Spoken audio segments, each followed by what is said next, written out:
Now, I don't know this person's heritage, but this may be a perfect example of how people want wherever they're from to be the origin, but is often proven wrong. And in this one, it says our ancestors and mammals evolved in Pangaea, which is Asia. Now, once the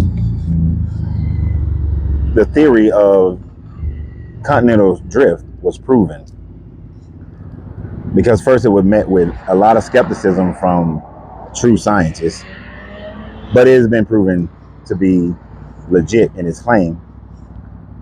Now we come to conversations like this. Since Pangaea existed over 300 to 400 billion years ago, million years ago, it's millions or billions, but either one, it doesn't matter.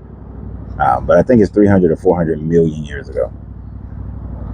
The Pangaea phenomenon was a situation where all the continents, all the land masses were one, and continental drift allowed them to spread to our current locations. Even if you accept that, as this person wrote, what you cannot then do is say that people originated out of Eurasia. If you think about how animals have evolved, how animals have come to be, and how common ancestors have lived for a million years here, a million years there, and then something cataclysmic happened or some environmental thing happened where adaptation then began.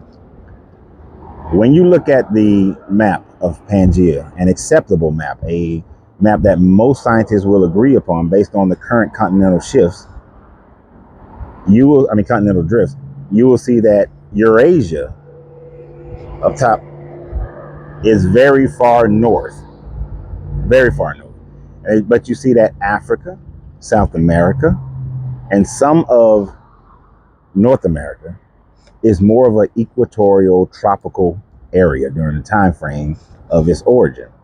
If this is true, then it's unlikely that life would have began in Eurasia. It's unlikely that the common ancestor, whatever that hominid was, that then branched out and then Homo sapien either evolved or was genetically modified into existence, would have began in Eurasia, in a very cold climate, in a climate where vegetation and greenery would not have been as plentiful, where the opportunities of life creation would not have been as plentiful.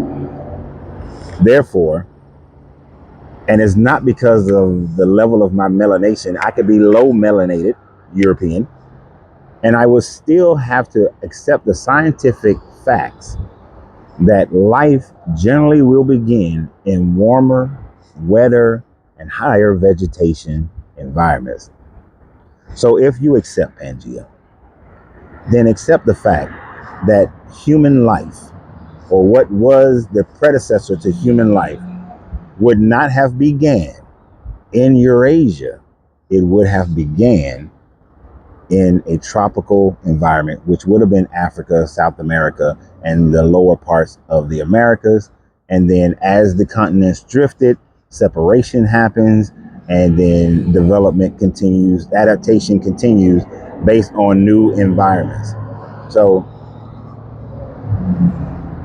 people didn't come from Eurasia, and Chinese scientists have demonstrated that the people of Asia came from East Africa.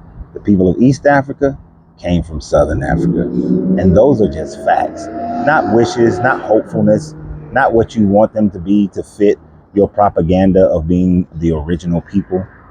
But let's be real. At the end of the day, being the original people doesn't really matter too much.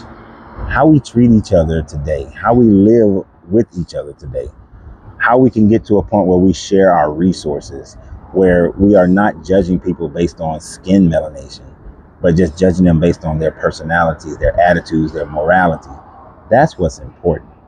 But if you got to have some level of supremacy over other people, then keep running with the idea that man or originated from wherever your fake race is from, because we know that race is a man-made creation. So have a good day. Remember, you got to free yourself to be yourself because your greatness is non-negotiable. Good journey, good vibrations.